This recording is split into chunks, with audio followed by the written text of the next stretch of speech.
Salam əziz müəllimlər və şagirdlər, mən Murad müəllim. Bugün sizlərlə nüvəcik, xromosom haqqında danışacağıq. Hansı ki, nüvə dediyimiz anlayış evkaryot orqanizmlərdə, əksər hüceyrələrdə mövcud idi. Çünki nüvəsi olmayan hüceyrələri də biz bildirdik. Tutaq ki, yetkin eritrositdə biz nüvə görürükmü? Yox. Bu səbəbdən bütün hüceyrələrdə yox, əksər hüceyrələrdə nüvənin olduğunu deyirdik. Bundan əlavə prokaryotlarda, məsəl üçün bakteriyalarda deyirdik ki, formalaşmış nüvə yoxdur. Və əlavə olaraq bilmək lazımdır ki, nüvə bir və yaxud da bir neçə ədəd ola bilərdi hüceyrə daxilində. Tutaq biz sayaz ələ hüceyrələri üçün bir nüvəli olduğunu bildirirdik. Endozoaglar ələ hüceyrələrində isə çox nüvəli olduğunu bildirirdik. E, Bundan əlavə, məsəl üçün birdən daha artıq nüvəyə sahib olan infizoru bildirə bilərik. Əlavə olaraq orqanizmimizdə sümük iliyi və qaraciyər hüceyrələrini bildirə bilərik. Hansı ki, bunlar da nə idi? Çox nüvəli hüceyrələr idi. Daha sonra baxaq nüvənin quruluşuna. Nüvənin quruluşu nüvə pərdəsi, nüvə şirəsi, xromatin və nüvəcikdən ibarətdir deyəcəyik. Hansı ki, biz hüceyrənin iki membranlı hüceyrə strukturu olaraq nüvə bildirmişdik. Nüvə pərdəsinin yenə də burada xarici və daxili membrandan ibarət olan iki membranlı quruluşa malik olduğunu bildiririk və bilmək lazımdır ki, burada quruluş baxımından nüvə pərdəsi kimə oxşayacaq?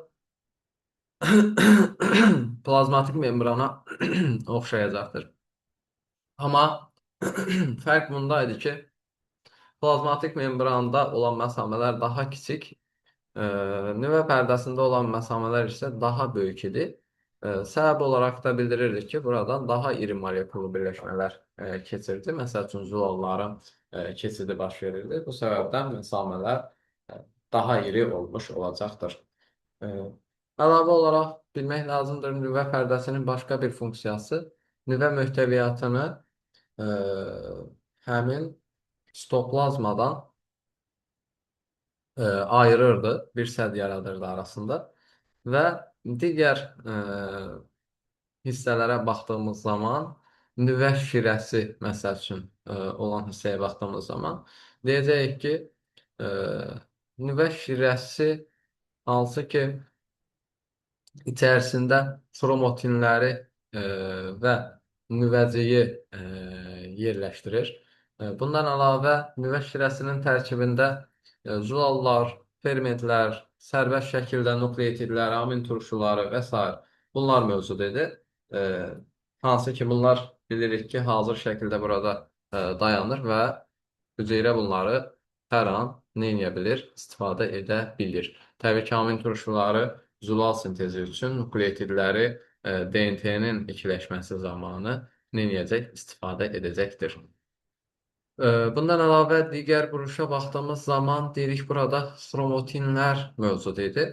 Xromatin dediyimiz hansı ki xromosomların əmələ gəlməsi üçün lazım olan hissəciklər idi. Kiçik cisimciklər şəklində bu nüvədə yerləşmiş olacaqlar bunlar və formalaşmış xromosomlara baxdığımız zaman formalaşmış xromosomlarda müəyyən fərqli hissələri görmüş oluruq. Hansı ki xromosomlarda birincili gərilmə və ikincili gərilmə adlandırılan hissələri görmüş oluruq. Birincili gərilmə hissəsinə baxdığımız zaman burada sentromer adlandırdığımız hissəni görürük. Sentromer nədir, nə üçün lazımdır? Ona görə ki, hüceyrə bölünmə keçirdən zaman hansı ki meyoz 1 və yaxud da meyoz 2 olsun, fərq etməz. Anafaza mərhələsində və yaxud da mitoz bölünmənin anafaza mərhələsində bu xromosomlara tellər birləşmiş olurdu. Bu tellər nə edəcək? Həmin xromosomun bu sentromer adlandırdığımız hissəsindən gəlib birləşmiş olacaq təbii ki, buradan bu şəkildə.